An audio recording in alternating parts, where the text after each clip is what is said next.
Bonsoir à toutes et à tous, ravi de vous retrouver pour cette conférence annuelle du CERS.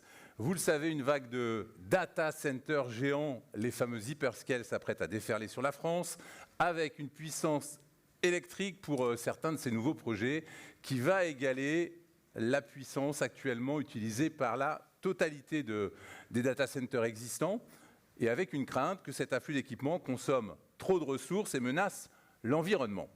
Vous avez vu notre titre, comment implanter en France des data centers durables? Pour répondre à cette question, il y aura deux temps forts. Une première table ronde avec des concepteurs et des hébergeurs de data centers, où on va évoquer l'attractivité de la France, ses atouts, leurs attentes. Et puis on verra avec des entreprises adhérentes du CERS quelles sont les solutions qui sont mises en œuvre ou qui peuvent être mises en œuvre pour favoriser la durabilité des data centers. Mais pour commencer, merci d'accueillir Dominique Nel, le vice-président du CERS, que vous pouvez applaudir.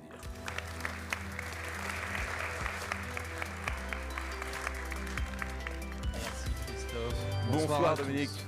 Bonsoir à tous, bonsoir Christophe. Première question. Oui. En quoi ce serait une conférence réussie? Est-ce que tu peux nous partager tes attentes? Déjà, elle va être réussie. Bon. On l'affirme tout de même. Non, en quoi ça serait une conférence réussie? Je crois qu'il n'y a pas une semaine sans qu'on parle dans la presse spécialisée, mais aussi dans la presse globale des data centers, de la data en France. Il y a Choose France, il y a eu une conférence sur l'IA et on a la chance d'avoir cet après-midi un certain nombre d'intervenants, d'experts dans le domaine des data centers, à la fois des constructeurs, des hébergeurs, des utilisateurs, mais aussi nos propres entreprises. Vont forcément nous soulever des questions. Et puis nous, effectivement, on va sortir de cette conférence en ayant des éléments de réponse et nous préparer pour l'avenir, parce qu'on le verra un petit peu plus tard, l'implantation des data centers en France, ça touche toutes les entreprises. Donc, tu as parlé des hyperscales, c'est vrai, mais il y a aussi une multitude de data centers implantés dans tous les territoires. Puis ces data centers, c'est pas uniquement les activités des entreprises du CERS, bâtiments et industrie, c'est aussi les entreprises des réseaux, parce qu'effectivement, il faut bien les alimenter, il faut les alimenter avec une électricité résiliente, en sûreté, puis il y a quelques puissances quand même, donc c'est aussi, j'allais dire, des enjeux pour nos entreprises de réseau avec des nouvelles lignes, et je remercie RTE, Enidis sans doute, qui sont dans la salle, parce que c'est aussi avec eux qu'on va devoir faire ces travaux. Alors, je vais me tourner vers vous pour avoir une idée de votre approche du sujet. Dominique, approche-toi, viens. On va vous proposer de répondre à 3 questions rapides. Vous avez vu, il y a le numéro qui s'est affiché. Vous pouvez rentrer ce numéro-là si vous voulez et répondre par SMS aux 3 questions que nous allons vous poser. Est-ce que vous êtes prêts? Vous avez vos téléphones? On se décale peut-être un peu, Dominique? Non, je ne sais pas. On ne gêne personne? On ne gêne personne. Très bien. Alors, on vous donne la première question. Où se trouve en France le plus grand nombre de data centers? Est-ce que c'est dans les Hauts-de-France? Réponse 1. En Île-de-France ou à Marseille? Réponse 2, réponse 3. On vous laisse 10 secondes. Le tic-tac est pas mal quand même. Ouais, c'est pas le même que l'année dernière. Ouais, on sent qu'il y a de la technique là-haut quand même. Alors, les résultats évoluent. On a combien de réponses là, Marielle? On croirait le SVP 22-22. Je préfère ça. Alors, allez, est-ce que tout le monde a répondu? Est-ce qu'on s'arrête là?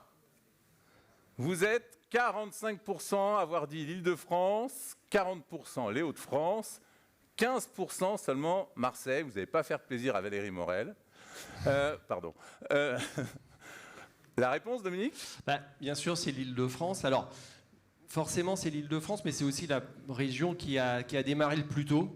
Il y a déjà près de 20 ans où l'Île-de-France, les premiers data centers sont venus s'implanter, notamment au nord de Paris. Deux raisons à ça. Des raisons simples, évidentes, qui touchent directement nos métiers. Il y avait la libération de zones industrielles ou semi-industrielles qui disposaient de puissance, donc forcément quelque chose d'intéressant pour l'implantation de data centers. Et puis aussi, c'est la zone d'arrivée des fibres optiques venant notamment d'Angleterre, de Hollande, par le nord de Paris. Et donc forcément, les data centers sont bien en Île-de-France en première implantation, mais d'autres régions sont en train de les rétaper. Peut-être un petit mot sur Marseille quand même, si je peux le dire. Marseille est en train de devenir... On va en parler un petit peu de Marseille après. Mais non, allez, Marseille est en train de devenir la 5e place mondiale en termes de hub. Et encore une fois, grâce aussi à une disposition géographique d'une implantation très bonne, hein, puisque Louis Dreyfus, il y a quelques années, a amené les câbles sous-marins dans le port de Marseille. Et bien forcément, ces câbles de connectivité sous-marins font que maintenant des data centers s'implantent à Marseille. Et puis, on avait aussi choisi les Hauts-de-France, c'est pas un hasard, pour Cambrai notamment. Effectivement, les Hauts-de-France à travers Cambrai et d'autres, hein, on peut parler aussi bien sûr d'OVH, hein, toujours le même principe, hein, zone industrielle, de la puissance électrique et des fibres qui passent pas loin. Donc effectivement, les Hauts-de-France sont clairement aussi une zone d'implantation en devenir. Alors, deuxième question. Alors, on va passer à la deuxième question. Vous pouvez vous préparer déjà à cette deuxième question, à savoir le nombre de centres de données déjà installés en France. Est-ce que vous en avez une petite idée? On est sympa, on a 3 propositions à vous faire.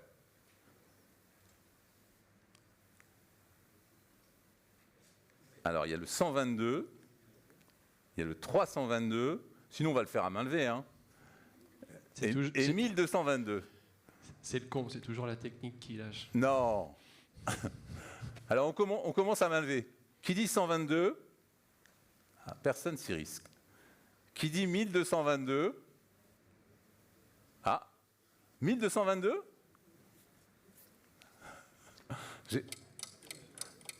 Tiens, on a le tic-tac déjà. Et on a même, voilà, vous allez pouvoir reprendre donc vos téléphones, 06 44 60 53 63, le numéro est affiché tout en haut. On vous laisse voter, donc 75%, 87%. Est-ce que les votes sont presque clos? Alors le 122, qui a pourtant été un peu porté, 66% sur le 322. Est-ce que c'est la bonne réponse, Dominique? Eh oui, c'est la bonne réponse. 322. Alors 322, on va dire data centers assez conséquents d'implanter en France. Ah, bien sûr, il y a aussi des petits micro-data centers, mais ce chiffre-là, il est aussi intéressant en comparaison par rapport à l'Europe. Et ouais, exactement. Par rapport à l'Europe, par rapport à d'autres pays. Alors, c'est la moitié des data centers qui sont déjà implantés, par exemple, en Allemagne ou au Royaume-Uni. Ça nous laisse forcément une marge de progression assez intéressante. Et puis, deuxième facteur aussi intéressant, hein, on a en France la chance d'avoir une énergie, et grâce aussi bien sûr aux entreprises du CERS, une énergie décarbonée. Je rappelle que 600 data centers en Allemagne avec tout de même une énergie assez carbonée, 322 en France avec une énergie décarbonée. Je pense qu'on a aussi des facteurs de réussite pour passer les 500 assez prochainement. Ce qui fait de la France le 5e pays au monde, derrière les États-Unis, l'Allemagne, le Royaume-Uni et la Chine en 4e.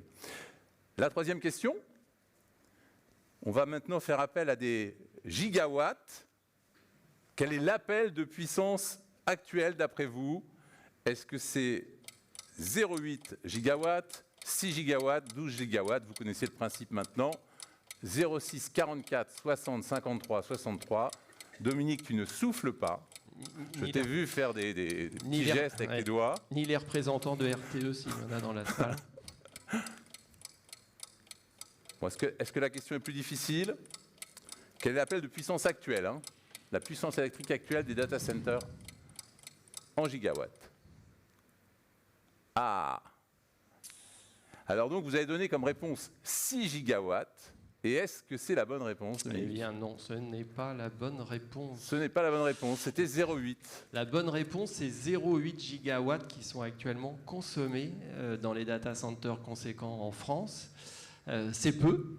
In fine, c'est peu. Hein, et 6 gigawatts, en revanche, c'est la puissance, on va dire, réservée ou souscrite auprès des opérateurs, exactement, auprès d'RTE, donc qui est déjà souscrite. Et ça, c'est pour effectivement les data centers en cours, en devenir ou voire même en construction. Et puis encore le deuxième palier qui va arriver derrière, c'est les 12 gigawatts. Et là, effectivement, c'est 6 gigawatts complémentaires. Qui sont en instruction chez RTE. Exactement. C'est les fameuses annonces du président il y a quelques semaines pour ces méga data centers qui arriveraient en France. Donc, c'est ces 12 gigawatts. Pour une capacité de production totale d'électricité en France actuellement de 150 gigawatts. Donc, on est Enfin, on sera bientôt à presque 10%, Dominique.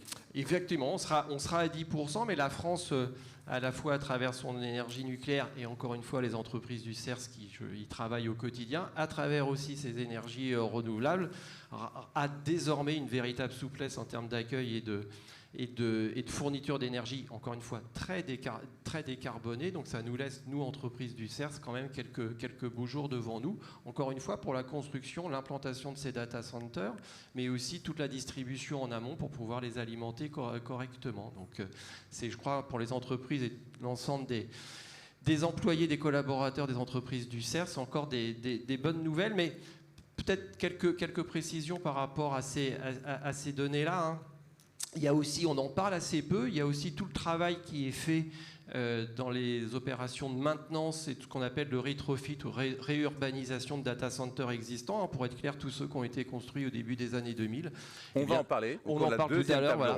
Mais en tout cas, ça c'est effectivement, je vous invite à bien écouter ce qui est dit parce que c'est sans doute pour les entreprises du CERS un enjeu qu'on pourra relever dans quelques temps. Et puis aussi, bien sûr, un enjeu de formation. Je pense que ça sera aussi évoqué, parce que intervenir dans des data centers avec les puissances qui sont données, avec un mixte ELEC et un mixte clim, c'est aussi forcément des nouvelles compétences pour nos techniciens, à nous aussi de nous y adapter. Et qui dit formation dit sécurité, parce que je sais que le CERS remet chaque année, quelques jours là avant cette conférence, le prix de la sécurité. Hein. Exactement. Un grand merci Dominique. Merci. On peut t'applaudir. Tiens. Alors comment est-ce qu'on en est arrivé là? Quelles sont les attentes et quelle est la vision de ceux qui conçoivent ou qui abritent ces data centers? Merci d'accueillir Valérie Morel, directrice générale adjointe de Digital Realty France. Asseyez-vous, Valérie, là. Emmanuel Kuhn, architecte, urbaniste, directeur de DK Architects. Et Philippe Desmaisons, en charge du développement durable et technologie Executive Advisor pour la France chez Amazon Web Services.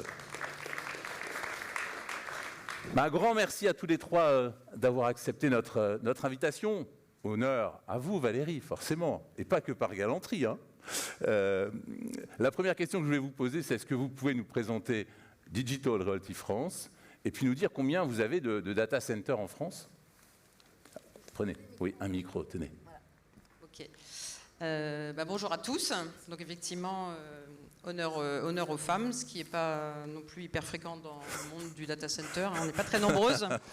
Et je vois que dans le CERS, il y a pas mal de femmes, donc c'est très bien pour cette équité. Donc Digital Realty France aujourd'hui c'est donc déjà pour ceux qui ne nous connaissent pas en fait initialement le groupe s'appelait Interaction France, donc il était essentiellement européen. En 2020 nous avons rejoint le groupe Digital Realty qui est présent sur l'ensemble des plaques mondiales. Donc nous n'étions pas du tout présents ni en APAC ni aux États-Unis. Voilà, donc on était présents essentiellement en Europe. Donc aujourd'hui, en fait, nous sommes présents, comme vous l'avez dit tout à l'heure, à la fois à Paris et on a l'exception aujourd'hui, puisqu'on est pour l'instant tout seul, mais je pense que ça ne va pas durer encore très longtemps, à Marseille. Donc effectivement, depuis 2014, où on avait acquis un data center qui, à l'époque, appartenait à SFR, avant que SFR se rapproche de Numéricable. Et donc, initialement, la présence est à Paris. Donc par rapport à ce que vous disiez tout à l'heure, pourquoi Paris par rapport à ce que disait aussi Dominique, c'est aussi parce que en fait, ce sont des métiers de capitale. Hein, c'est Francfort, Amsterdam, Londres, Paris, donc les fameux FLAP. Pourquoi? Parce qu'en fait, c'est aussi là où il y a la concentration de données, donc la data gravity qu'on calcule côté DLR, parce que c'est aussi là où il y a tous les sièges sociaux, les directions informatiques, etc. Donc rien de nouveau sous le soleil. Donc nous aujourd'hui, en fait, à Paris, on en est à 14 data centers. Pour grande partie d'ailleurs avec l'aide d'Emmanuel Kuhn qui en parlera tout à l'heure côté architecture, parce qu'on a toujours voulu s'intégrer dans le territoire et pas faire des bâtiments qui ressembleraient trop à des bâtiments logistiques. On peut faire du beau tout en faisant des bâtiments industriels. Des bâtiments intégrés. Voilà, un bâtiment intégré parce que, comme le disait Dominique aussi tout à l'heure, on est tous sur pleine commune. sur la zone de plaine commune, puisque c'est là en fait où il y avait le foncier, c'est là où il y avait les réseaux électriques, c'est là où il y avait les réseaux opérateurs, qui sont 3 éléments indispensables pour un data center pour s'implémenter. On ne peut pas aller dans le Larzac, il n'y aura pas la capacité électrique nécessaire, et c'est comme ça qu'en fait, on n'est pas non plus à l'ouest de Paris très souvent, parce que c'est pas là où il y avait les friches industrielles. Elles étaient sur le nord de Paris. Voilà, l'ouest a toujours été résidentiel et le nord et l'est plus industriel. Et Marseille, c'est un cas à part où on a notre 5e data center qui est en construction, 4 opérationnels. Là, c'est l'arrivée des câbles sous-marins. Donc, effectivement, une situation géographique exceptionnelle parce que quand vous regardez une carte pour tout ce qui est flux, câbles, et donc aujourd'hui de données venant d'Afrique, du Moyen-Orient, de l'Asie, vous arrivez sur Marseille idéalement, et ensuite vous continuez les routes en vous arrêtant un petit peu dans les data centers de Digital Realty. Et aujourd'hui, comme ça a été dit, c'est quand même incroyable, parce que Marseille, c'était 4e hub mondial en 2014 quand on est arrivé. 44e, qu'est-ce que j'ai dit ? 44e, non, 44e, effectivement. C'est la prochaine place, apparemment. Et effectivement, aujourd'hui, 6e avec une visée sur la 5e place. Et c'est pas lié à Digital Realty du tout, évidemment. Nous, on n'a fait que suivre le mouvement des câbles opérateurs, puisqu'aujourd'hui, on a 17 câbles sous-marins qui irriguent le continent, l'ensemble des continents dont j'ai parlé, qui arrivent en France pour ensuite continuer les routes terrestres. Mais elle vient d'où cette attractivité pour la France ? Bon, vous l'avez dit, il y a les câbles sous-marins pour Marseille, mais est-ce que le prix de l'électricité, par exemple, ça peut être un facteur décisif ? Alors, ça ne l'était pas, ça l'est de plus en plus parce que le KPI aujourd'hui, c'est le kilowatt. Donc ça veut dire que nos clients demandent de plus en plus à avoir une forte densité électrique par serveur. Donc pour ce faire, on construit des data centers avec des grosses capacités électriques, donc il y a des gros besoins. Donc la consommation ensuite du numérique, comme vous le savez tous, et demain de l'IA, etc., ne va faire qu'être croissant. Donc effectivement, en France, on a une chance extraordinaire, c'est le réseau qui est de forte qualité. On voit bien, nous, ce qui peut se passer aux États-Unis, etc., ça n'a absolument rien à voir. Deuxièmement, l'énergie est décarbonée. Ouais. Troisièmement, concernant, donc ce qui est un plus quand même, effectivement, comme le disait Dominique tout à l'heure par rapport à l'Allemagne. Troisièmement, on avait jusqu'à présent un prix régulé, donc, qui s'appelle l'AREN, que vous connaissez tous, dont la fin arrive là, fin 2025. Donc on a un avantage compétitif qui va tomber, ou en tout cas diminuer. Mais le fait qu'on ait un très gros parc nucléaire en touchant du bois, pour qu'il n'y ait pas à nouveau des problèmes de corrosion chez EDF. Mais donc, si notre parc nucléaire, dont vous avez parlé, la capacité est quand même assez énorme, se porte bien, on a une énergie qui restera moins chère, par exemple, qu'en Allemagne, où ils dépendent énormément d'autres énergies, puisqu'ils ont abandonné l'énergie nucléaire, ou que ce soit aux Pays-Bas ou en Angleterre avec le Brexit, etc. Nous, on a une chance effectivement extraordinaire avec notre parc nucléaire. Donc, on aura un prix qui sera beaucoup plus volatile à partir de 2026 qu'il ne l'est aujourd'hui, mais la France, du fait de ses capacités de production, va rester attractive au niveau du prix de l'énergie. Ça ne sera pas aussi important qu'aujourd'hui, mais ça restera un avantage compétitif. Alors, si vous avez des questions, n'hésitez pas à envoyer le numéro qui est tout en haut. N'hésitez pas à vous envoyer un SMS et on pourra partager vos questions à l'issue de cette table ronde. Vous, Philippe Desmaisons, vous êtes présent en France avec Amazon Web Services depuis 2011. Quand est-ce que vous avez ouvert votre premier data center en France ? Alors, juste pour expliquer un peu déjà Amazon Web Services, à quoi ça correspond. Donc, c'est une entreprise qui est américaine, qui est née donc en 2006, qui est une filiale historique du groupe Amazon. Alors, on n'a pas beaucoup de choses en commun, si ce n'est, c'est sûr, peut-être une culture, un ADN. Et il se trouve que ce qu'a pensé historiquement le groupe Amazon lorsqu'ils ont créé AWS, c'était de travailler sur une mise en commun des ressources. En se disant, mais finalement, chacun fait tout seul dans son coin, et si on mettait tout ça en commun, il va sans doute y avoir un gain de compétitivité. Et donc, c'est vrai que quand on a mis le sol sur le territoire français en 2011, avec un bureau, en fait, il y avait déjà beaucoup de clients qui étaient français, qui étaient clients d'AWS, alors qu'il n'y avait pas de data center, puisque notre métier, c'est de fournir à la demande des capacités informatiques pour les clients et en fait, quel qu'il soit dans le monde. Et donc, ce qui est assez surprenant, c'est qu'on a ouvert notre bureau en 2011, il y avait déjà plein de clients. Et en fait, vous savez tous, plus ou moins dans votre secteur d'activité, combien ça peut être parfois long de créer un data center, et donc aussi de pouvoir analyser le marché. Donc on a ouvert notre premier data center en 2017. Ouais. Sachant que, 6 ans donc. Oui, 6 ans, sachant que par contre, quand on a mis le pied en... Alors je ne vous demande pas où, hein, je le dis tout de suite. On a forcément envie de poser la question, mais vous ne nous répondrez pas. Hein.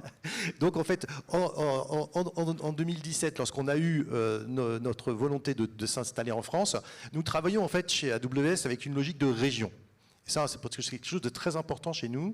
La notion de région fait que quand on commence à mettre le pied quelque part, il y a minimum en fait 3 data centers ou même groupes de data centers qui ont des risques géographiques différents. Donc pour ça, pour que ça ait de l'intérêt, il faut que le client puisse dire moi c'est transparent pour moi, mes ressources je vais les disposer sur les trois zones en même temps, mais il faut qu'ils ne soient pas trop éloignés pour des problématiques de latence, pour que ça soit un peu comme un réseau local, si vous voulez. Donc, et ça c'est par rapport au risque géographique Risque géographique, électrique et réseau. Donc ce sont ces 3 éléments-là. Et donc lorsqu'on arrive quelque part, on n'arrive pas petit. C'est-à-dire qu'en fait, d'entrée de jeu, déjà, il y a déjà 3 data centers. Sachant que ce qui fait que quand on est arrivé, on a annoncé que notre investissement était à minima de 2017 à 2031 pour un montant de 6 milliards d'euros. Voilà, donc en fait, c'est pour ça qu'on peut aussi, quand on commence à arriver, il faut qu'on puisse provisionner tous ces éléments-là, et il faut travailler avec tous les acteurs du terrain qu'on ne connaît pas quand on arrive quelque part, pour pouvoir mettre en place cette politique qui, vous voyez, dès le premier jour, on pensait déjà à 15 ans en termes d'implantation sur la durée. Alors on a une première question déjà pour vous deux, quels sont aujourd'hui les principaux freins à l'implantation de nouveaux data centers en France? Est-ce qu'ils sont réglementaires, économiques ou liés aux infrastructures? Qui veut répondre de vous deux? Ou Emmanuel, vous allez pouvoir vous joindre à la danse peut-être. On a les mêmes, Oui. on a les mêmes problèmes. Je dirais les 3 en général, parce que globalement, en fait, l'activité data center était sous les radars pendant très longtemps. Depuis le gigantisme que prend des sujets comme AWS, etc., le cloud, etc., l'IA demain. Donc il y a le permitting qui est très long. En France, il faut compter entre le moment où vous déposez, donc vous avez le travail en amont à faire avec les architectes et autres, mais il faut bien compter plus de 2 ans avant d'avoir les permis. Ensuite, vous notamment à cause de l'obtention d'arrêtés préfectoraux d'exploitation, c'est ça? Exactement. Oui. Donc le permis de construire, effectivement, aujourd'hui n'est plus tellement un sujet, on va dire, de complexité administrative. En revanche, effectivement, les permis dits CPE, donc nous sommes concernés par un certain nombre de rubriques, sont très invasifs. Et d'ailleurs, le public ne sait pas assez ces sujets-là, parce que souvent, on a quand même du bashing sur les data centers, considérant que ce sont des cuves à fuel qui vont exploser, des batteries qui vont exploser également, que ça fait du bruit et que c'est en fait essentiellement nocif finalement pour l'environnement. Alors que les directives, la réglementation ICPE plutôt, est très contraignante en France, beaucoup plus que dans les autres pays. En Allemagne, c'est à peu près 8 mois. Hein. Pour avoir l'équivalent de ces permis, c'est à peu près 8 mois. Nous, c'est 2 ans, parce qu'on a cette réglementation qui est plus importante. Donc il y a ce fameux projet d'ailleurs de simplification qui est porté par le gouvernement, qui voulait d'ailleurs exclure les entreprises détenues par des boîtes américaines, considérant que vous aviez tous les problèmes qu'on peut lire par ailleurs de mainmise du coup des États-Unis sur les datas, donc ce qui est complètement faux, d'où le sujet aussi du cloud souverain dont on pourra peut-être parler à un moment donné, qui est très important aujourd'hui en termes de souveraineté. Mais voilà, tout mis bout à bout, en fait, voilà, il y a le problème du permitting qui est quand même assez long. Après, il faut trouver du foncier. Donc c'est sûr qu'aujourd'hui c'est quand même de plus en plus compliqué. Donc par rapport à ce que disait monsieur, c'est vrai que les availability zones obligent aussi en fait les data centers à se positionner à des endroits à distance de fibre qui technologiquement évoluent. Donc ça nous permet d'aller un peu plus loin. Avant on était à 8 km, maintenant on peut aller jusqu'à 20 km. Donc trouver du foncier, parce que ça c'est le problème. Et une fois que vous avez le foncier, il faut trouver le réseau électrique. Et aujourd'hui, ça c'est une difficulté que nous avons. Nous avons la capacité électrique. RTE et Enedis sont là pour le dire. En revanche, la distribution, c'est-à-dire pour raccorder d'un poste source jusqu'au data center, vu qu'il n'y a aucune planification en France aujourd'hui pour dire on va positionner les data centers à cet endroit-là parce que justement il y a une capacité électrique, parce que justement ça aurait un intérêt dans l'objectif d'Emmanuel Macron, Choose France, le sommet IA, etc.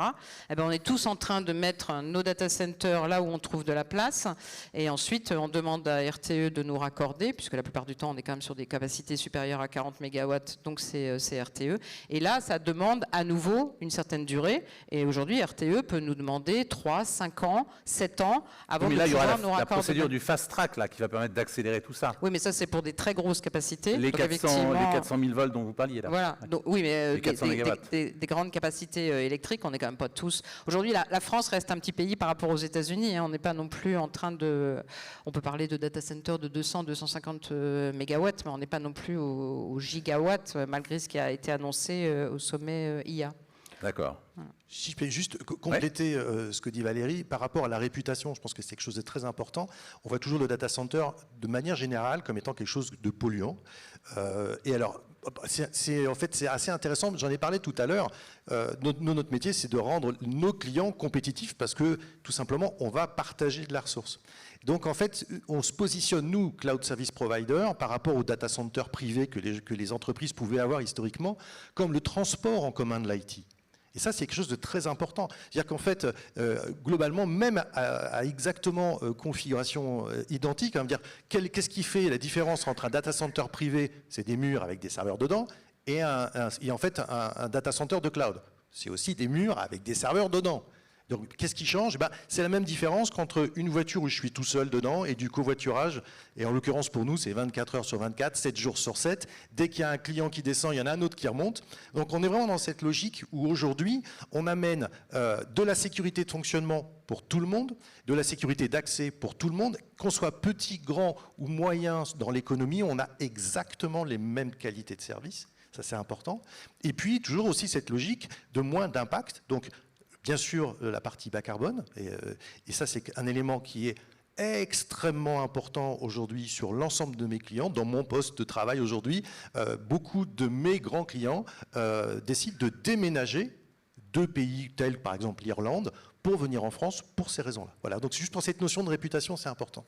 Alors vous disiez, Philippe Desmaisons, vous parliez de jolis murs avec des serveurs dedans. Vous avez dû faire hérisser le poil de mon voisin, qui est architecte.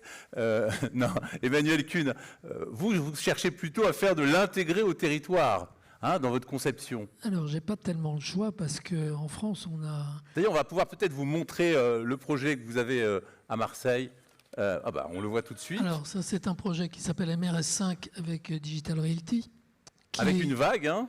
Avec une vague, ça c'était une volonté de communication demandée parce que c'est un concours qui a été lancé, un appel à manifestation d'intérêt par la ville que Digital Realty a remporté. Et nous, on avait conçu le projet. Et le côté communication était important. On avait déjà fait MRS4 avant et il y avait un enjeu de look and feel, si on peut dire, pour reprendre les termes qu'utilise beaucoup Fabrice Cocchio, président de Digital Realty France. Cette notion de changer un petit peu les paradigmes d'un data center. C'est-à-dire qu'évidemment, je dirais que l'architecture est la cerise sur le gâteau dans un data center, et vous le savez tous.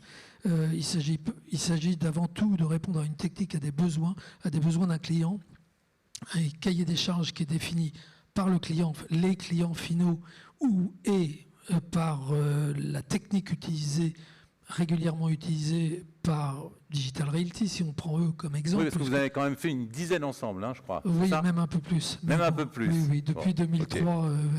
On en a fait pas mal. Et j'ai cette chance d'avoir la confiance de Digital Realty. Qui continue. Je touche du bois, j'ose espérer que ça continue. Retour à l'envoyeur. Et donc, c'est vraiment la cerise sur le gâteau, l'architecture. Néanmoins, je vais prendre l'exemple d'un data center qu'on verra peut-être à la Courneuve, où on avait un maire qui avait des idées bien arrêtées sur la question. Voilà. Le Digital Park. Le Digital Park de Digital Realty, qui est en fait un gros tore, un gros cercle, que ça fait les 2/3 du Stade de France en diamètre, ça fait 210 mètres de diamètre, et c'est 4 data centers. Donc c'est un campus de 4 data centers identiques. Au départ, on nous avait demandé de faire un campus et on a proposé autre chose. Que vous avez construit d'un coup ou en plusieurs étapes? Non, c'est permis de construire en une seule fois, mais phasé en 4 phases progressives, justement pour des questions d'investissement, de mise en fonction progressive, etc. Et le maire, lui, avait une toute autre idée, et Digital Realty avait d'autres idées aussi. Et nous, on leur a proposé quelque chose de différent, c'est-à-dire que le maire voulait, à l'alignement de la rue Marcel Cachin, des bureaux, et puis ailleurs, la partie IT et technique. Et on lui a dit, mais non, c'est pas possible. Et il voulait rien entendre, jusqu'au jour où on y est retourné avec Fabrice Cocchio, une première, deuxième, troisième fois, et je présente ce projet. Et il regarde Fabrice en lui disant, mais c'est pas du tout ce que je vous ai demandé. Et donc on lui explique pourquoi. Parce qu'on regroupe l'ensemble des data centers avec un système modulaire, répétitif, donc pour une question de progressivité, de know-how pour les équipes qui vont construire et de rapidité, ça nous semblait intéressant. Mais aussi parce que ça nous permettait de regrouper au milieu du terrain qui fait un peu moins de 7 hectares l'ensemble des data centers et de créer un parc tout autour. Et donc, l'argument qui a fait mouche a été de dire, mais au maire, mais que pensez-vous? Vous pensez qu'avoir un bâtiment de bureau à l'alignement de la rue à 14 mètres des bureaux ou avoir un parc avec à 50 à 70 mètres, ça dépend de l'endroit, des arbres adultes, parce qu'ils étaient plantés adultes? Et il m'a répondu, et ça a été emporté, ah, électoralement parlant, c'est intéressant. Donc c'était gagné. Mais il a fallu faire passer ça. Et puis la notion aussi de, pas que ce soit, entre guillemets, un blocos. Nous, on nous demande de faire des boîtes. Ça pourrait être, je prends souvent l'exemple de McDonald's, que ce soit à Stockholm, à Rio ou où vous voulez, on veut retrouver le McDo, on veut le M, on veut retrouver le hamburger, etc. Souvent, nos clients nous disent « mais non, mais faites ce qu'on vous demande ». Et on leur dit « mais on ne peut pas en France, parce que heureusement, il y a la notion de l'environnement, il y a la notion d'intégration, il y a la notion de tout ça ». Et c'est comme ça aussi qu'on réussit à apporter ce petit plus qui fait que c'est plus élégant, si on peut dire. Voilà. Alors on a une question justement de la salle concernant la localisation des data centers. Est-ce que la localisation urbaine versus rurale d'un data center change significativement l'approche en termes de durabilité et de sécurité? Alors c'est vrai que sécurité. Bon, alors déjà ils sont tous construits en ville. Bon, ouais, parce que encore une fois, c'est ce qu'on disait, il faut les réseaux opérateurs et il faut les réseaux électriques. Alors en zone rurale, on va pas pouvoir en installer un en plein milieu du Larzac, quoi. Oui, parce qu'en fait, on ne trouvera pas la capacité électrique. En revanche, on s'éloigne de plus en plus de pleines communes et du périphérique, où on est quand même tous concentrés là, nous et nos concurrents. Et là, on s'éloigne de plus en plus. Alors pour les histoires de latence de fibres dont on a parlé tout à l'heure, et donc on peut se retrouver sur des zones à enjeu de biodiversité. Là, par exemple, on a un projet qui est sur Duny. On se retrouve sur une friche qui était inutilisée, quand bien même c'est en proximité, on va dire, de Paris, même si on s'éloigne un petit peu. Et là, il y a de la biodiversité qui s'était développée, etc. Donc les enjeux, ils vont être plutôt là. C'est-à-dire qu'aujourd'hui, vous savez, il y a une volonté de moins artificialiser. Donc ça veut dire qu'on va travailler de plus en plus certainement sur des rétrofits de bâtiments. Sur lesquels vous pouvez faire un geste architectural malgré tout, qui vont certainement complexifier quand même les choses pour nous en termes techniques, puisque comme le disait Emmanuel, il y a le geste architectural et après il y a surtout l'architecture à l'intérieur du bâtiment qui est quand même très complexe. C'est pour ça qu'il faut avoir non seulement on apprécie de travailler avec lui, mais aussi il faut avoir cette expertise acquise au bout de X années pour aller installer les réseaux électriques et de climatisation dont ont besoin nos data centers.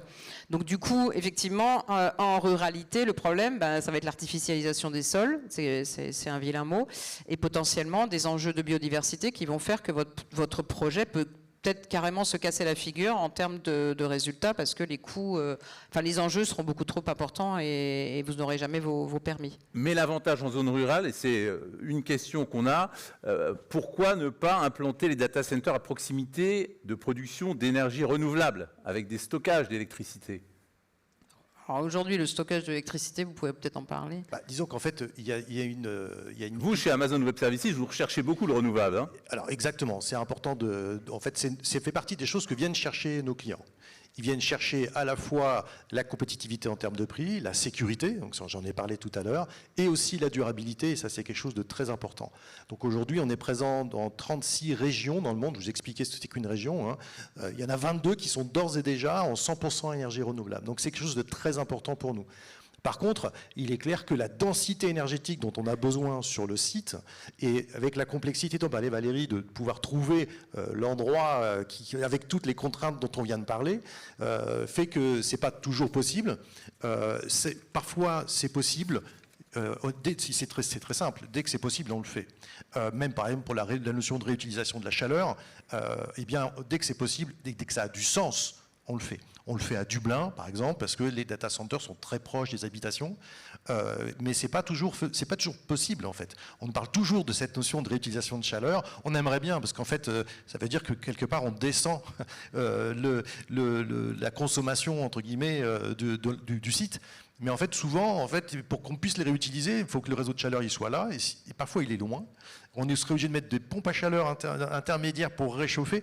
Et puis, un data center, c'est pas si chaud que ça. La pompe à chaleur, vous pouvez compter sur les entreprises du CERF pour les installer. Hein. Tout à fait, tout à fait. Mais là, en l'occurrence, il y a la notion d'efficacité du système au complet qui est pas souvent là, quoi. Donc, la notion d'énergie renouvelable, c'est essentiel. Et comme je l'indiquais tout à l'heure, il n'y a pas que le renouvelable, il y a le bas carbone. Hein, et donc, autant notre engagement, il est autour de l'énergie renouvelable, mais clairement, le bas carbone est un vrai enjeu et la France est très bien située par rapport à ça. Voilà. Mais c'est vrai qu'aujourd'hui, se mettre à côté d'une ferme solaire, par exemple, bon, déjà, il faudrait trouver le foncier nécessaire pour stocker. C'est une évolution. Là, vous êtes certainement très nombreux à bosser sur ces sujets de batteries de stockage. Aujourd'hui, on n'y est pas du tout. Et le problème, c'est qu'effectivement, sur des activités data center comme les nôtres ou comme celles d'Amazon, alors peut-être sur des petits data centers, ça fonctionnerait, mais nous, les capacités sont telles qu'en fait, on ne va pas y arriver. En plus, l'énergie solaire, comme elle est intermittente, bon, bah, ça ne marche pas non plus. Comme on garantit à nos clients 99,99999% de temps de disponibilité, bon, bah, en fait, vous êtes obligés d'eux.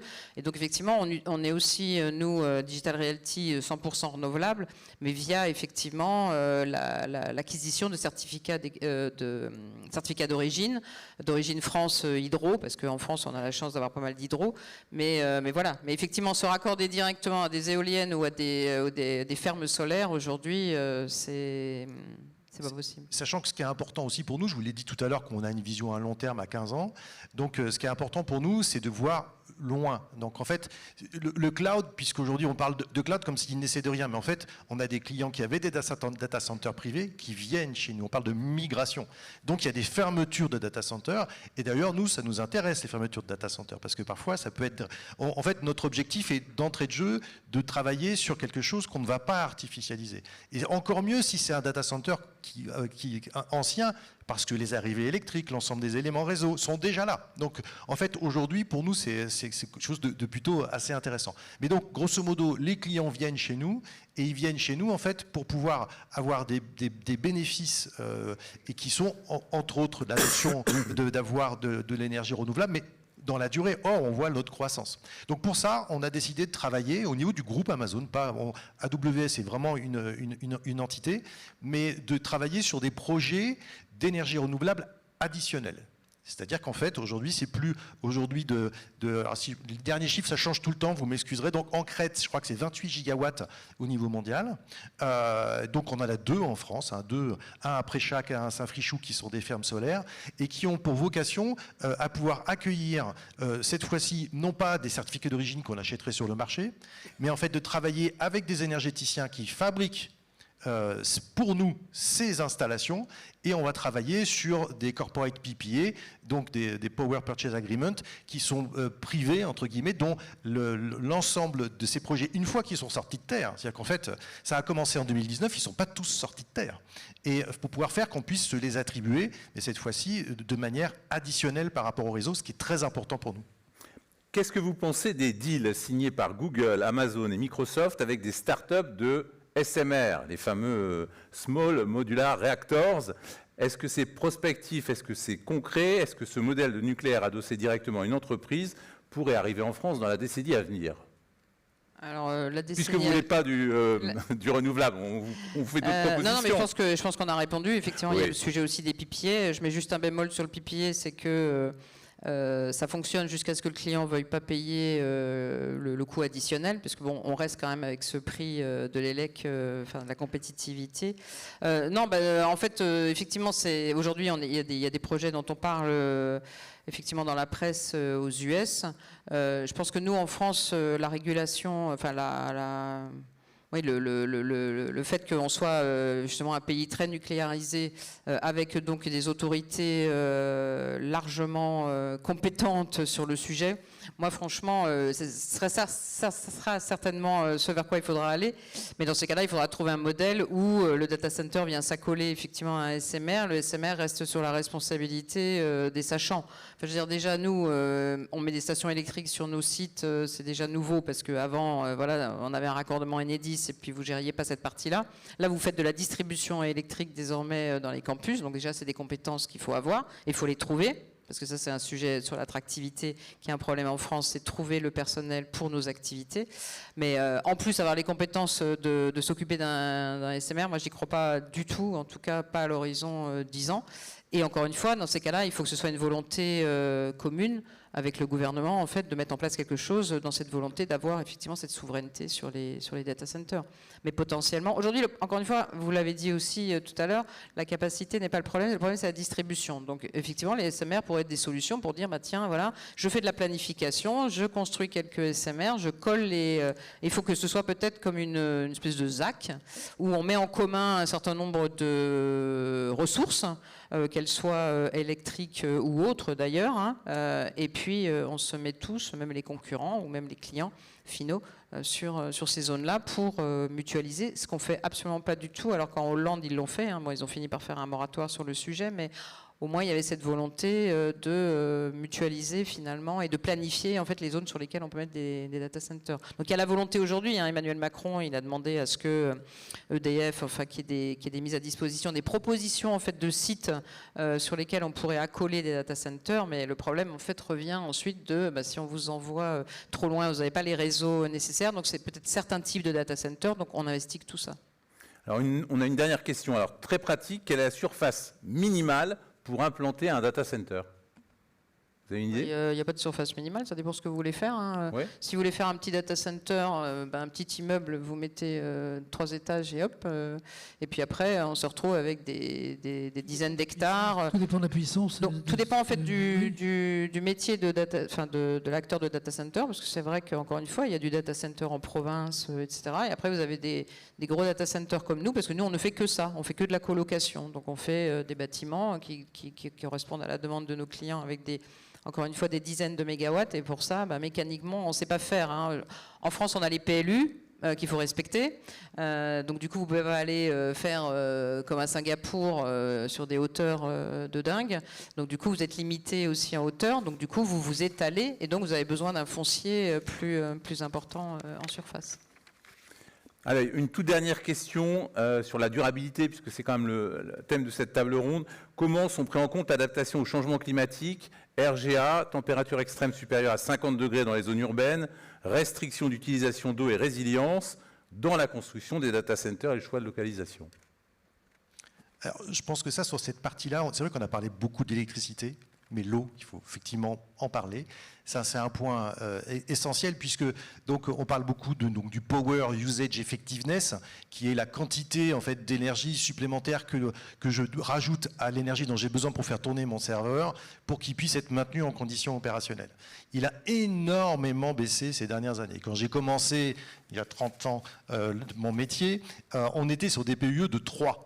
Ouais. D'accord. Donc ça veut dire qu'il fallait, grosso modo, pour un que je mettais dans le serveur, il fallait 2 pour pouvoir le maintenir en conditions opérationnelles. Donc c'était clairement un grille-pain dans un congélateur. Bon. Il se trouve que maintenant, on est en moyenne, typiquement pour des gens comme AWS au niveau mondial, on est à 1,15. D'accord. Au niveau mondial, IDC a dit l'an dernier que c'était à 1,8. Donc je mets 80% d'électricité en plus par rapport au 1. Comment on a pu passer de 3 à presque 2, ou même pour nous à 1,15 ? Tout simplement en utilisant de l'eau. C'est-à-dire on travaille avec historiquement du free air cooling, puis après de l'évaporative cooling, et après maintenant, donc nous en ce qui concerne cette partie-là, on travaille sur des cercles fermés, on va déminéraliser l'eau. Enfin, il y a énormément de choses qui font que aujourd'hui on peut descendre par rapport à ça. Mais il y a des zones où en fait on ne peut pas utiliser d'eau. Donc on va avoir des PUE qui ne sont pas bons, tout simplement parce que il y a soit le taux d'humidité de l'air, tout simplement il ne permet pas de faire que ça fonctionne bien, ou alors il n'y a pas d'eau. Et donc dès lors qu'on va se positionner sur une implémentation géographique, ce sont des critères qui sont essentiels. J'ai dit que nos clients venaient pour la sécurité, bien sûr, d'accès, mais sécurité de fonctionnement. La notion de disponibilité du service est extrêmement importante et ce sont des critères qui sont pris d'entrée de jeu dans le choix des localisations des data centers. Et pour le tandem, oui, Valérie Morel, Emmanuel Kuhn, la performance énergétique, c'est quoi ? On n'est pas un 15, hein, je le vendrai pas en France, d'accord. mais bon, on n'est pas un 8 non plus. Donc aujourd'hui, on parle plus nous de PUE design parce qu'ensuite le PUE il dépend de la consommation des clients. Vous mettez en place une infrastructure, le client il consomme rien dans ses serveurs, etc. Votre PUE il est pas bon parce que vous êtes quand même obligé de faire tourner votre infrastructure. Donc ça c'est un peu le... C'est un très bon point parce que nous comme on travaille au maximum parce qu'on partage, donc on va au maximum donc on n'a pas le même 1 en fait entre guillemets de début, ce qui explique que la comparabilité des PUE n'est pas toujours là. Voilà, donc c'est sûr que quand vous êtes dans les pays nordiques, c'est plus favorable en fait ce qu'on appelle le free cooling, c'est-à-dire l'utilisation de l'air pour éviter de faire tourner les compresseurs et donc de faire tourner l'énergie électrique. Après l'eau, nous en France, on n'en utilise pas du tout, donc on ne fait pas du tout d'adiabatique. En plus, c'est effectivement une solution qui va être de plus en plus compliquée parce qu'il y a le risque hydrique et que la ressource en eau est de plus en plus contrainte en fait également et c'est vraiment un sujet qui souvent revient dans les enquêtes publiques où on pense qu'on consomme des mètres cubes et des mètres cubes d'eau, ça c'est faux. Après, par exemple à Marseille, c'est sûr, il fait plus chaud qu'à Paris, hein, et puis là on parle de la France, parce qu'effectivement, encore une fois, il y a d'autres régions dans le monde qui sont plus... Mais vous ne pouvez pas mettre tous vos data centers pour faire de la communication dans les pays nordiques, ça ne marche pas. Vous pouvez mettre la photo de chat Facebook là-bas, mais en revanche, vu que un data center, en fait, c'est un endroit où la donnée circule, ça n'a d'intérêt que pour le problème de la latence. Et quand vous êtes tous sur vos téléphones ou tous sur vos ordinateurs, vous attendez à ce que la réponse elle soit immédiate, que la réactivité soit là et que vous ne soyez pas en train d'attendre que en fait, la donnée elle soit partie et revenue avec l'algorithme que vous aurez éventuellement demandé. Et d'ailleurs, on le constate chez ChatGPT, par exemple, des attentes de réponse. Donc on n'a pas le choix. En fait, c'est des problèmes de capacité, etc. Donc on n'a pas le choix, il faut être en ville. Donc c'est pour ça que de toute façon, l'IA par exemple d'entraînement peut être éloigné parce que en fait c'est des machines qui vont tourner, etc. Vous n'avez pas de communication, vous n'avez pas d'échange de data. Donc tout ça fait que vous êtes obligé d'être en ville. Donc si on est à Marseille, Marseille par exemple, il fait chaud, ça c'est sûr, plus chaud qu'à Paris en tout cas. Donc en fait on fait tourner les compresseurs malheureusement parce que le free cooling ne fonctionne pas beaucoup, enfin moins dans l'année on va dire en termes de température et qu'on n'utilise pas d'eau. En revanche, il faut que les techniques, et c'est là où on a besoin de Schneider Electric, enfin d'acteurs de ce type qui évoluent effectivement par rapport à l'augmentation des températures, parce que nous ne sommes pas des fabricants aujourd'hui, nous fournissons auprès de ces grands acteurs-là, de telle sorte à ce que l'efficience en fait du compresseur, parce qu'il faut que en plus vous respectiez les normes environnementales, donc vous ne pouvez pas faire de bruit. Donc vous ne pouvez pas avoir non plus des compresseurs qui tournent, et c'est pour ça que parfois vous faites un peu d'adiabatique pour arriver à ramener en fait les niveaux sonores à ce qui est prévu au niveau de vos permis ICPE. Donc pour moi, tout ça c'est pris en compte. L'évolution technique, elle est énorme. Donc on va pouvoir continuer et on est forcément effectivement obligé de prendre ça en compte. Et juste, on a parlé beaucoup de PUE, donc maintenant le WUE devient extrêmement important et la paire est importante puisqu'il peut y avoir des transferts entre l'un et l'autre. Dans le W, c'est Water. C'est Water Usage Effectiveness, donc cette fois-ci, et ça c'est important aussi puisque Valérie disait, il y a toujours cette idée que ça consomme beaucoup d'eau. Mais en fait, ça dépend. C'est de la même manière que le PUE, il y a des PUE de toute nature. Pour le WUE, c'est vrai qu'on a des 1 litre à 2 litres par kilowattheure. Oui, parce que c'est en circuit fermé. Ah non, il n'y a pas quand je dis nous, d'évaporation. c'est le marché général. AWS, aujourd'hui, au niveau mondial, on est à 0,15 litres. Donc en fait, ce qui est important de voir, c'est qu'il y a une notion de travail. C'est notre métier, en fait, de pouvoir travailler ça sur des grandes dimensions. Et donc aussi, l'eau aussi, ça coûte cher, c'est compliqué. Donc nous, on a tout intérêt, dans toutes les... voilà, si on utilise moins d'eau, on peut se mettre à d'autres endroits. Donc on a tout intérêt à ce qu'il y ait moins d'eau, parce que c'est un élément essentiel. Et c'est aussi ce que viennent chercher nos clients. Une dernière question à chacun d'entre vous. Quelles sont vos attentes vis-à-vis des entreprises du CERS ? Vis-à-vis, que vous soyez toujours aussi motivé pour travailler dans ces activités-là, parce que je pense que vous avez les mêmes problèmes. Là, on parlait de la difficulté de recruter. Donc, je pense que dans vos industries, c'est la même problématique. D'ailleurs, peut-être qu'on se bataille sur les mêmes profils. Donc, ça, c'est un vrai problème quand même que nous avons en France avec un besoin de formation, etc. On en parlait aussi avec Dominique, parce qu'on cherche à mettre en place de manière cohérente avec nos propres fournisseurs, voilà, des plateformes de formation, etc. pour avoir les bonnes recrues. Donc voilà, j'attends cette dynamique et également, puisqu'on a parlé quand même de durabilité, de décarbonation, nous on attend aussi de nos fournisseurs qui nous aident à avancer. Aujourd'hui on est neutre scope 1 et 2 au niveau carbone. On a engagé la démarche sur le scope 3. Donc ça veut dire que ça va engager l'ensemble de nos fournisseurs. Donc on demande à nos fournisseurs, parce que c'est nos clients qui nous le demandent aussi et que de toute façon on est sur cette route, de nous aider, de permettre d'évoluer. On sait qu'au niveau bâtimentaire, par exemple, aujourd'hui on arrive avec le béton bas carbone à couvrir peut-être 20% de la totalité de la surface qui va être construite. Donc on est loin. Voilà, donc on ne va pas non plus se mettre des targets qui sont inatteignables. Mais c'est ça que j'attendrai aussi de cette...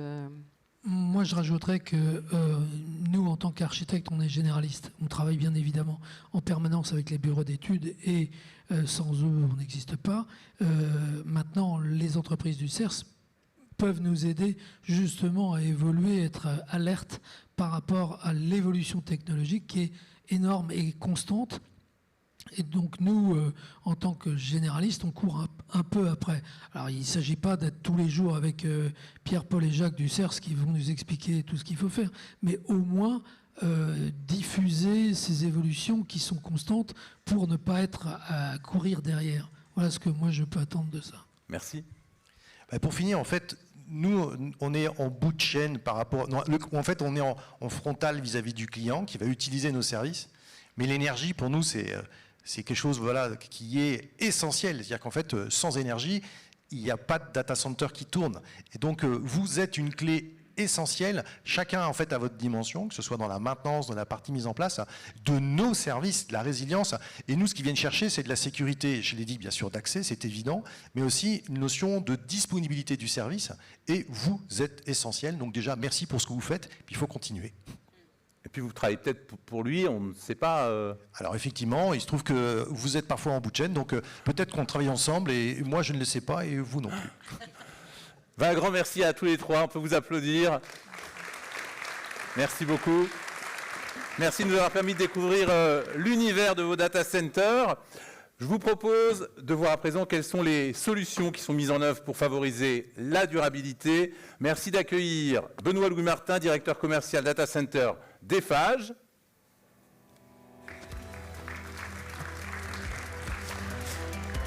Vincent Serre, responsable de la cellule nationale data center chez SNEF Maintenance. Et Luc Da Silva, directeur activité data center pour CEME. Allez, on commence. Je vais reprendre ma tablette. Si jamais vous avez des questions, vous n'hésitez pas. Vous avez vu qu'on les pose. Ce n'est pas juste pour faire du décor. 06 44 60 53 63. Alors, vous le savez, l'IA est particulièrement énergivore. Vous allez nous expliquer un peu ce que vous mettez en place. On va commencer avec vous, tiens, Benoît Louis Martin. Les data centers produisent beaucoup de chaleur. Qu'est-ce que vous faites de cette chaleur? Finalement, vous ne réussissez pas à la convertir, à en faire bénéficier des établissements, des communes? Bonjour à tous et bonjour à tous.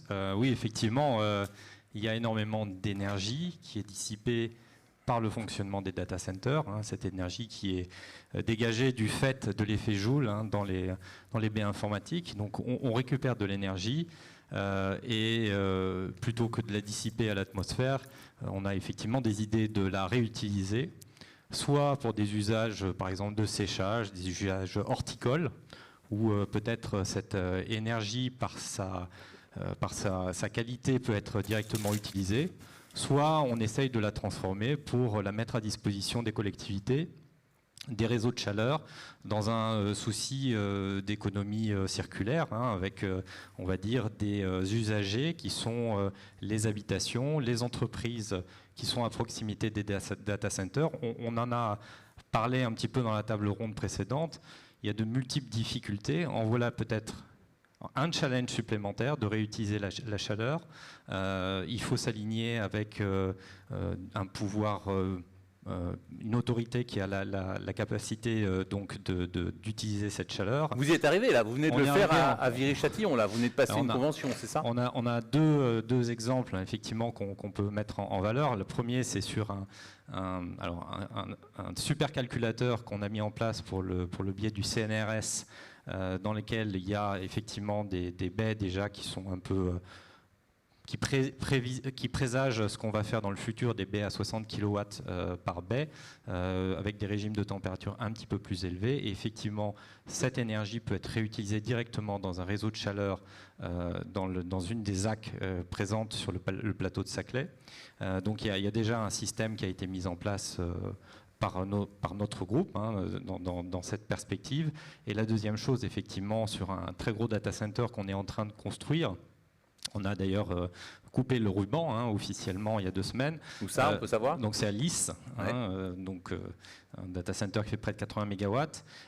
Et il y a effectivement un projet très emblématique de récupération de la chaleur de ce data center pour la livrer à la collectivité locale. Qu'est-ce que vous mettez en place pour renforcer la durabilité des data centers, par exemple, que vous construisez?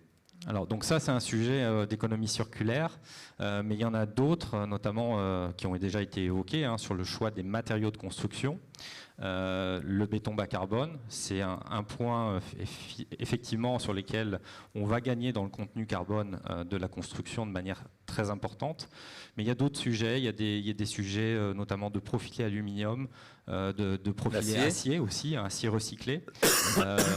Et sur la partie plus, on va dire, électricité et CVC, le point d'attention principal, c'est l'efficacité énergétique. Donc on choisit, ou l'ensemble de la communauté du data center choisit des équipements qui sont particulièrement efficaces, qui sont vraiment up-to-date dans cette efficacité énergétique. Et c'est vraiment ça aussi qui va nous permettre d'économiser du carbone sur le cycle de vie du fonctionnement du data center.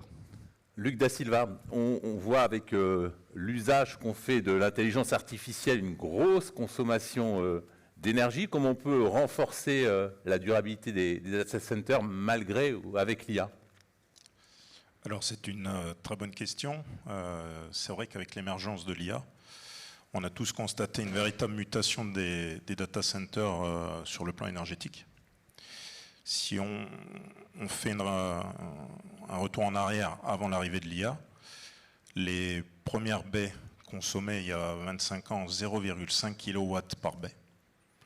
Progressivement, on est allé sur 1,5, puis 3, puis aujourd'hui 6 kW par baie en moyenne pour des data centers traditionnels. Pour des data centers traditionnels. Ouais. Maintenant, on a constaté un véritable point de rupture avec l'arrivée de l'IA, il y a à peu près 2 ans, où les premières baies étaient tout de suite à 30 kW la baie, sachant que la baie elle-même n'a pas évolué en termes de taille. Donc en termes de densité, on a multiplié tout de suite, dès l'arrivée de l'IA, par 5. Aujourd'hui, nos équipes travaillent sur des projets où les baies consomment autour de 130 kW la baie, et nous sommes sollicités depuis peu sur des projets où on anticipe l'arrivée des futurs processeurs, notamment de NVIDIA, les GB300, où les baies vont être à 200 kW. Toujours pour la même taille au sol, donc forte densité. Donc en effet, l'arrivée de l'IA bouleverse complètement l'architecture, les acquis que l'on a depuis de nombreuses années avec les data centers traditionnels, qui hébergent la data conventionnelle. Et on constate actuellement 2 approches. La première, ce sont ce qu'on appelle des IA players, donc des entreprises qui sont arrivées en même temps que l'IA sur le marché du data, qui finalement ont un objectif à très court terme, c'est fournir énormément de puissance, plusieurs dizaines de mégawatts, très vite. Leur objectif, c'est d'aller très vite pour répondre aux besoins de l'IA. L'autre approche qui est plus portée par nos clients historiques, qui sont des hébergeurs, qui ont l'habitude de raisonner plutôt sur du long terme, sur 10-15 ans, qui s'interrogent aujourd'hui et qui se demandent très clairement, est-ce que le data center que je suis en train de concevoir va toujours être utile au moment où je vais le livrer? Et c'est vraiment l'enjeu. Et très clairement... D'où la construction en 4 quarts, parfois, non? Alors on a vu le projet de la Courneuve de Digital Realty qui, évidemment, est phasé, et en plus sur des solutions modulaires, donc on va y venir. Mais en effet, il est nécessaire de pouvoir... La question, en fait, c'est comment on peut anticiper la demande exponentielle de l'IA pour que les data centers puissent être obsolète avant la fin des travaux, quoi. Voilà, puissent être agiles et puissent répondre à la demande du marché au moment où on livre le data center. Ouais. Et la question que nous, on doit se poser, nous, les entreprises du CERS, c'est comment on peut revoir le mode constructif du data center pour justement rendre les data centers agiles et qu'ils puissent répondre à la demande au moment où on le livre. Voilà. Donc on a vu sur la Courneuve que l'approche de Digital Realty, c'était de travailler en modules. Ce qu'on appelle des modules, c'est en fait de préfabriquer les chaînes de puissance. Alors CME, on n'a pas participé à ce joli projet, on aurait bien aimé, mais... Mais vous avez fait des modules préfabriqués, hein? Oui. On va peut-être les voir. On va peut-être les voir, merci. Ah. Ça me fait penser, voilà, tout à fait. Donc là, vous voyez par exemple un projet où les salles informatiques sont logées dans un bâtiment traditionnel et en périphérie, on déploie ce qu'on appelle des modules, donc plutôt containerisés, avec des chaînes de puissance électrique, le powertrain, et aussi le refroidissement. Les avantages de ces solutions, c'est clairement que vous amenez de l'évolutivité à votre data center. Vous l'adaptez à la demande du marché du moment. Donc en fait, le data center n'est plus obsolète au moment où vous le livrez. Vous le rendez vraiment agile à la demande. Et si on revient sur la durabilité... Ça prend quoi comme place, juste pour nous donner une idée? Alors, 2 modules LA Clim, c'est à peu près 65 à 70 mètres carrés pour 1 MW ELEC net IT et 1 MW froid. Il faut aussi rajouter ensuite un groupe électrogène. Mais évidemment, ce type de module, on peut les pousser. On a actuellement des demandes sur du 4 MW. Plutôt skidé, c'est-à-dire la préfabrication. Donc le module, vous l'intégrez dans le bâtiment. C'est ce que je pense qui a été fait sur le projet de la Courneuve. Et si on revient sur la durabilité, parce que je pense que vous allez me poser la question, les modules, finalement, nous permettent de répondre aux 3 piliers de la durabilité. Je rappelle, hein, environnement, économique et social. Sur la partie environnement, l'intérêt de travailler en module, au-delà du fait d'amener de l'évolutivité, en fait, on bénéficie des derniers équipements, des nouvelles technologies. Sur la discussion précédente, on parlait d'intégrer les nouvelles technologies dans le data center. Ben là, en fait, vous les intégrez de module en module. Donc, en fait, vous faites bénéficier votre data center des performances des nouveaux équipements. Et donc, vos data centers sont le plus efficients possible de manière évolutive. Le deuxième point, c'est la partie économique. On oublie souvent que pour qu'on soit durable, il faut qu'il y ait une vraie résilience financière. Et donc le fait d'intégrer des équipements efficients au fur et à mesure fait que vous optimisez la consommation, donc l'OPEX du client. Et le fait de déployer de manière raisonnée vos modules, vous lissez le CAPEX. Et pour finir, si on discute des enjeux sociaux, donc 3e pilier de la durabilité, des modules comme ça, toutes nos entreprises, l'ensemble de la filière française que nous représentons aujourd'hui au CERS, on a tous les compétences pour réaliser des modules de ce type-là, en France. L'enjeu d'aujourd'hui, c'est que la filière française doit les produire au vu de la demande qui est en train d'arriver, exponentielle de l'IA. Et si notre filière, nous, les entreprises du CERS, arrivons à produire ces solutions-là, nous allons, vu la demande exponentielle de l'IA, évidemment, générer de l'emploi sur le territoire français. Très bien, très complet, merci beaucoup. J'en profite pour prendre 2 questions. Est-ce que l'intelligence artificielle peut piloter en temps réel la consommation et le refroidissement? Est-ce que vous avez déjà travaillé là-dessus? Vous n'êtes pas obligé de dire oui, hein. On va dire qu'il y a des systèmes qui sont de plus en plus intelligents, donc qui embarquent de l'intelligence artificielle pour effectivement piloter enfin, on va dire associé au BMS, hein, donc à la GTB du data center. Ou avec Météo France, l'année dernière, on avait fait le thème de l'intelligence artificielle et on avait vu qu'on pouvait lier effectivement. Alors, enfin, il y a effectivement la partie intérieure déjà, Ouais. Réguler, on va dire, la température des salles informatiques. Et il y a effectivement un aspect plus prédictif avec la température extérieure, où on essaye effectivement d'avoir quelque part la consommation la plus optimisée possible. Donc oui, ça existe déjà. Il y a des modules qui s'appliquent en complément, on va dire, avec une BMS, une GTB, pour optimiser la consommation énergétique, donc la partie froid. Hein. Le froid, c'est ça qui apporte la performance dans un data center. Et juste en complément, l'IA aussi optimise le préventif côté maintenance, ce qui permet donc ensuite d'en bénéficier et de minimiser le curatif en termes d'exploitation. Il a ce sens de la transition. Là maintenant, Vincent Serre n'attendait que ce mot-là pour s'emparer du micro. Alors, là, maintenant, c'est durabilité, Vincent. Par quoi on commence on parlait, allez, un petit mot sur Marseille. Évidemment, je monte de Marseille, puisque SNEF, le siège de SNEF est à Marseille. La maintenance, c'est non seulement les installations techniques au cœur du système, mais pas que, c'est aussi l'accès au site, parce qu'on parle de sécurisation de données. Mais avant de sécuriser les données, il faut sécuriser le site. Donc la maintenance, c'est tout d'abord effectivement la maintenance des installations de sécurité du site, mais également du système informatique qui permet de gérer ces installations-là. Et il ne s'agit pas de créer une faille sur ce système informatique, alors que les opérateurs que vous êtes, faites en sorte que justement il n'y ait pas de faille sur le système. À nous également de ne pas en apporter. Et ça, c'est le premier point. Ensuite, qu'est-ce que vous mettez en place, par exemple, comme solution concrète pour améliorer la durabilité? Il y a un premier point que je voulais aborder. Tout comme là ce soir, finalement, le mainteneur, c'est le dernier qui arrive dans la chaîne de valeur. Il en faut bien un dernier. Il en faut toujours un dernier. Et cependant, le mainteneur est celui qui a, je dirais, passez-moi l'expression, mais qui a les pieds sur terre, qui a les mains vraiment les mains dans la technique. Vous allez faire plaisir à vos deux voisins là.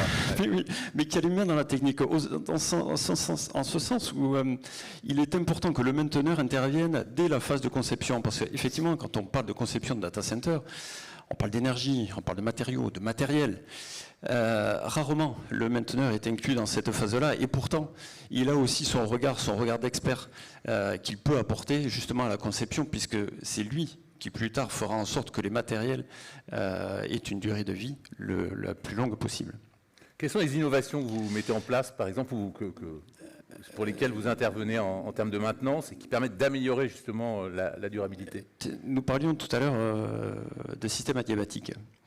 Je trouve votre intervention intéressante, puisque nous travaillons pour un client qui a souhaité dissocier l'archivage des datas courantes, des datas du quotidien, de celles que nous utilisons tous les jours. Donc il y a vraiment des vraies archives, quoi. Complètement. Les archives que nous avons connues il y a 20 ans, où on mettait ça dans une boîte à archives et au sous-sol de l'immeuble. Donc il utilise un système d'IBM, rien de plus classique, qu'on trouve avec un petit robot qui utilise des cassettes à bande.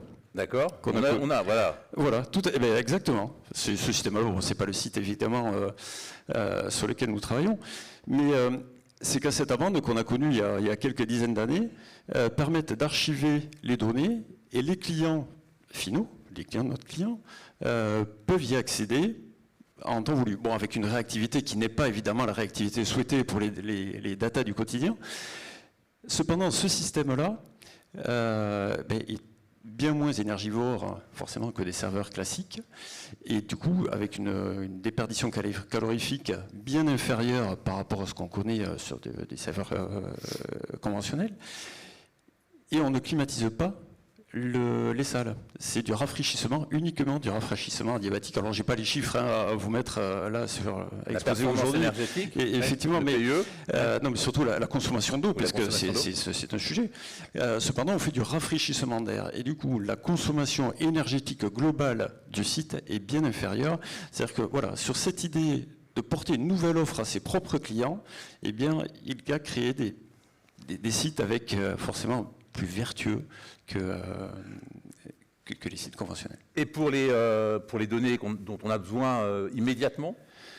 Alors, évidemment, sur ce type de site-là, le mainteneur est celui qui va faire en sorte que le site soit maintenu en conditions opérationnelles et qu'il n'y ait pas de coupure.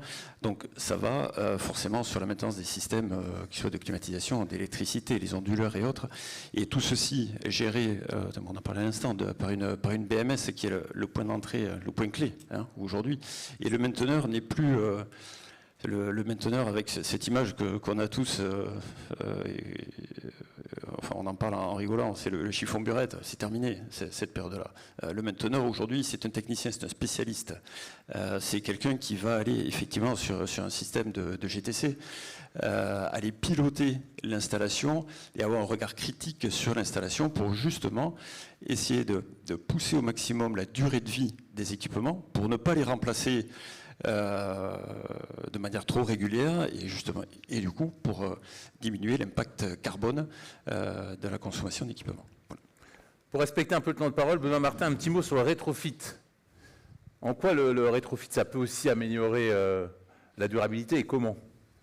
Alors, il y a des enjeux de rétrofit qui vont être très importants dans les années à venir, tout simplement parce que effectivement, et ça a été dit, on a un stock entre guillemets de data centers qui commence à être un peu plus anciens, et il faut les remettre à jour, notamment par rapport aux technologies de l'IT qui sont celles d'aujourd'hui. Donc un data center, je crois que Luc l'a dit, les puissances qui étaient consommées par BESS ont été multipliées par des facteurs 10, 100, et donc toute la partie utilité, donc distribution électrique, refroidissement, doit être réadaptée pour attirer de nouveaux preneurs dans les bâtiments qui sont existants. Donc on a aussi un certain nombre de références que Eiffage est en train de réaliser ou a réalisé, sur lesquelles ces opérations ont eu lieu, une à Paris notamment, boulevard Voltaire, et ce sont des opérations qui sont particulièrement compliquées parce qu'il faut maintenir la fonction hébergement en service alors qu'on intervient sur la distribution électrique et sur la production de froid. Donc il y a un phasage très particulier, il y a des modes opératoires à mettre en service, donc il y a une technicité qui est peut-être d'un autre niveau que la construction neuve. Allez, juste avant que le président de Vauclair nous livre ses enseignements, une dernière question. Que faire de la chaleur fatale récupérée en été? On voit bien l'hiver que ça va aider à chauffer les bâtiments, mais en été. Alors c'est très juste, parce que quand il fait froid l'hiver, c'est là où c'est entre guillemets le plus simple pour évacuer cette chaleur. On a un ciel, on va dire, qui est peut-être à moins 5 degrés en hiver. Et en été, quand on est à 30, comme des journées aujourd'hui, 32, 33, 34 degrés, la dissipation de cette chaleur devient plus difficile. C'est pour ça qu'on utilise notamment des groupes froids. Et inversement, les utilisateurs de chaleur, eux, ont plutôt besoin, notamment pour des besoins de chauffage, de cette chaleur en hiver et pas en été. Donc il y a effectivement une sorte de dichotomie entre ce que peut apporter en chaleur un data center et le besoin notamment de chauffage des usagers. Donc c'est ça qu'il faut regarder un peu en détail. On n'a pas encore tout à fait la solution pour l'instant. Non, il n'y a pas de solution miracle. Vous l'avez, Luc, ou pas, la solution? Pas tout à fait. Mais une piste aussi? Oui, il faudrait coupler le data center avec un industriel qui a besoin de chaleur à l'année en fonction de son process. Ça peut être des scieries qui ont besoin de sécher toute l'année du bois, etc. Donc voilà, il faudrait avoir un couple data center industriel pour pouvoir justement profiter de la chaleur fatale sur une bonne partie de l'année. C'est ça. Belle piste, belle piste. C'est moins peut-être la partie chauffage, mais plus la partie industrie. Et dans cette industrie, enfin, de toute façon, il faut regarder le profil de consommation de chaleur. Un grand merci à tous les trois. Je crois qu'on peut aussi vous applaudir. Merci beaucoup. Merci. Nous avoir partagé vos solutions, vos cas d'usage. Jean de Vauclair, si vous voulez bien nous rejoindre pour nous livrer votre conclusion. Un micro. Oui, bonsoir à tous, ravi d'être avec vous tous ce soir et merci d'avoir répondu aussi nombreux à notre invitation. donc clients, partenaires, adhérents du CERS, hein, sur un thème dont Dominique a rappelé qu'il était d'actualité. Bon, Christophe m'a mis une pression d'enfer, donc je compte sûrement pas vous livrer mes enseignements, parce que moi, en fait, j'ai surtout... Bon, le mot était peut-être grand, bon, ok. La conclusion. J'ai surtout beaucoup appris cet après-midi en écoutant des clients, des partenaires, en écoutant les experts du CERS qui se sont exprimés, et j'espère que vous avez pris comme moi aussi beaucoup d'intérêt à ce que vous avez entendu.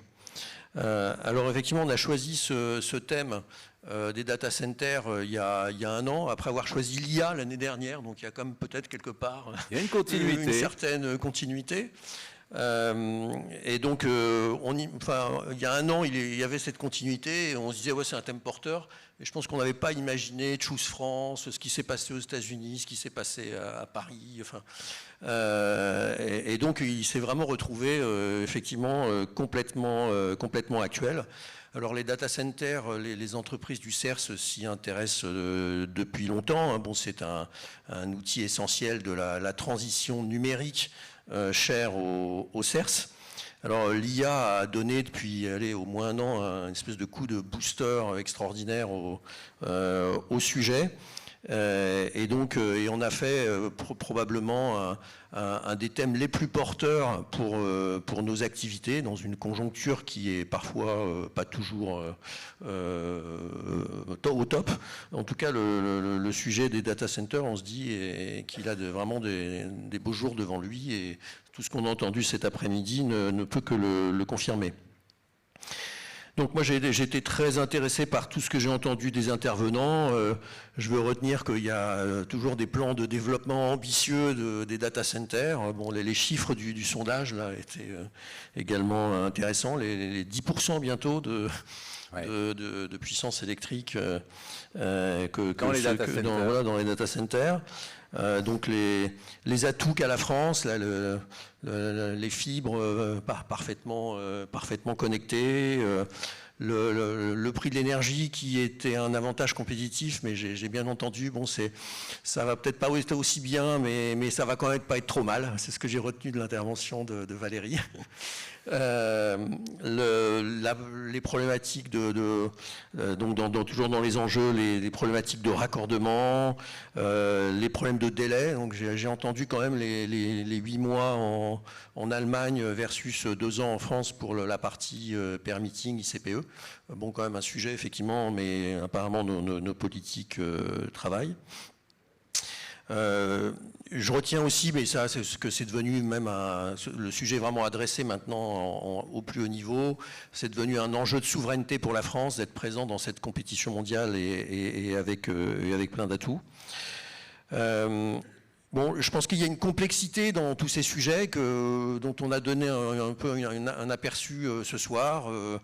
Donc les différences énergétiques entre l'IA et le traditionnel, l'impératif de durabilité, parce que sinon ces projets dont la taille croît vont rencontrer ce que rencontrent tous les grands projets d'infrastructure en France, y compris à haute intensité énergétique, rencontreront une opposition croissante. Donc effectivement, ce sujet de la durabilité est incontournable, et on sera obligé de trouver les solutions.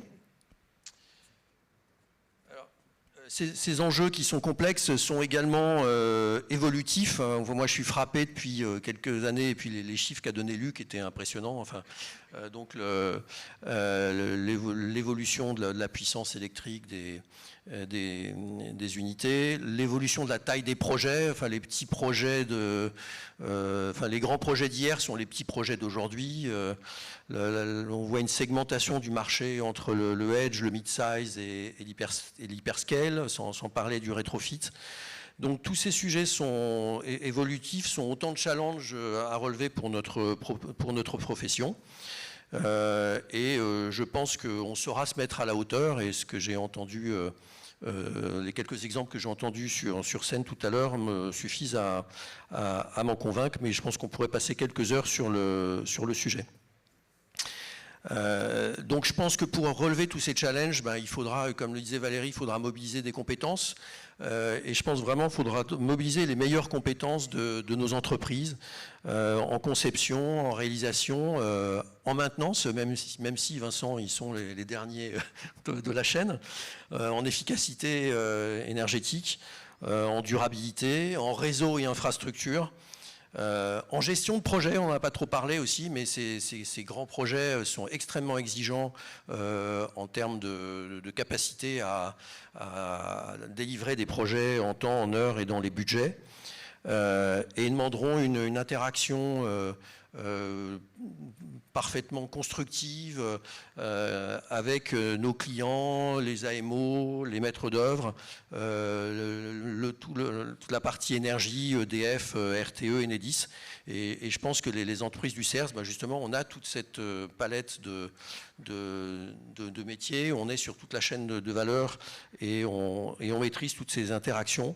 Donc on est bien placé pour ça. Je pense aussi on apprend beaucoup avec nos clients sur ces sujets qui sont très évolutifs. Moi, c'est ce que j'entends dans mon équipe Data Center. Depuis 10 ans, on a appris avec nos clients. Et nos clients aussi apprennent avec nous. Enfin, Emmanuel Kuhn parlait de ce qu'il attend en termes des entreprises du CERT pour lui amener de la valeur ajoutée. Je pense que c'est vraiment un échange, en fait, pour faire face à ces solutions sur lesquelles, on va dire, personne n'a la solution à l'avance. Voilà, donc j'ajoute que ce thème est également susceptible de fédérer l'ensemble des entreprises de la profession, parce qu'il est tellement large qu'entre ceux qui vont intervenir sur les petits data centers, ceux qui vont faire du rétrofit, ceux qui vont intervenir sur des mid-size ou des hyperscales, ceux qui vont intervenir sur les réseaux, ceux qui vont faire de la maintenance, je pense qu'il y a vraiment de la place pour l'ensemble des entreprises du CERS, quelle que soit leur taille, à condition qu'évidemment qu'elles aient décidé de s'intéresser au sujet et d'y dédier des compétences. Donc finalement, par rapport aux atouts qu'a la France en termes d'énergie décarbonée, en termes de positionnement géographique, moi j'ajouterais bien les compétences de toute la filière et dont fait partie le CERS, les compétences qui sont présentes pour déployer tous ces projets. Donc voilà, j'en termine. Je souhaiterais remercier encore Valérie Morel, Philippe Desmaisons et Emmanuel Kuhn pour leur contribution et à nous expliquer voilà, les problématiques qu'ils rencontrent. Et évidemment les intervenants des entreprises du CERS, donc Benoît, Luc et Vincent, qui se sont exprimés donc, au nom des entreprises. Et je vous propose de poursuivre nos échanges autour d'un verre. Voilà. Un grand merci, Jean. Bonne soirée à toutes et à tous. Merci à tous.